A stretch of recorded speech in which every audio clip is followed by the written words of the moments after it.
First, I want you to know that you're not alone. I'm right here with you. That's why I'm making this video. I want you to know that what you're feeling is discomforting, is discouraging, and those feelings should be motivation. It should be encouragement for you to know that you're feeling these due to the fact that there's more for you. Give yourself grace and be proud at the fact that you haven't grown numb. You haven't grown, you haven't thrown in the towel and just say, you know what, I'm just going to work, pay bills, and die. Because that's essentially a lot of what we're feeling when we think of our job, and in terms of just like this repetitive cycle of go home, eat, do it, take care of the house, try to take care of ourselves, try to fit in, some normalcy, in living life and trying to have fun. Or maybe not. Everybody's situation is different. But either way, we got responsibilities. We have to take care of ourselves. Some of us have children and people that depend on us. And so we have to go to work to make money. But there's this feeling of unease and emotional exhaustion and spiritual agony that kind of make you feel like, what the hell? Like, this can't be life. I feel stuck. I feel unseen. I feel like I don't know what's the next step. I'm telling you that embrace the fact that you're even experiencing this feeling, because some people have just completely given in to mediocrity. And no offense to them, because everybody may not discover, their purpose. And as sad as that may be, that's just life, But you onto something with just even beginning to feel what you're feeling. So I want to encourage you to lean into some of the things that you're passionate about. Go way back to when you was a kid and kind of just think about the things that you naturally got excited about.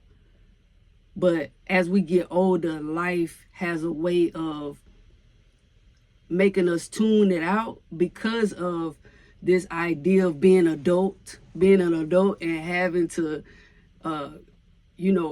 figure out life. And it's a constant journey. So you just kind of get washed out. You drown in the day-to-day, you know what I mean? And then through making mistakes and trying to fix mistakes and recovering from mistakes, we end up in a deeper hole, and we're having to dig our way out of that. And so it makes the cycle more repetitive than it has to be. And then we're kind of trying to reverse engineer and figure out how we can how we can move forward and get out of this rut. But go back in time and think about when you were most excited. What do you do with confidence? What fills your cup up internally? You know what I'm saying? Lean into that. Is there a way when you on that job that you can do research? Is there time outside of work that you can set 30 minutes to the side where you're testing out different things? Because you might not just know off of the bat. Let me tell you,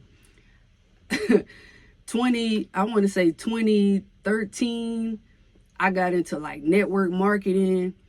I got into music because I come from a very musical family. I tried to buy studio equipment. At one point, I bought a guitar and said I was going to try to learn how to do that. I tried a lot of things. I played basketball in school. I thought when I graduated, the whole time I was like, I should get into computer engineering. I went to ITT Tech, didn't really find no passion in that. So as the years came, I read this book by Steve Harvey that said that your gift is the single thing you do with the least amount of effort. And it just sparked something in me because I naturally enjoy seeing people win. I naturally enjoy encouraging people and and in hopes that they see themselves the way I believe God sees them. And the whole time I don't even see myself in the light. I don't even realize what I'm doing, but I had a natural desire and passion for helping people, even at a young age, 18, 19, when I look back. When I look back in high school, I would just watch people and human interactions and human behavior and the way people respond to stuff. And it was just intriguing to me. It was also like, wow, people are really mean.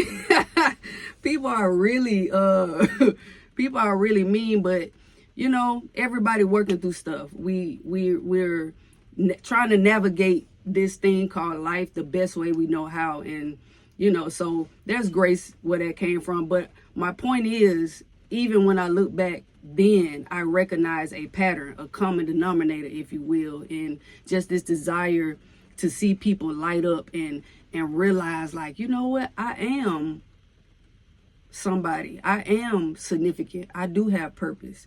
And I'm not going to allow outside forces. I'm not going to allow my situation to make me feel different.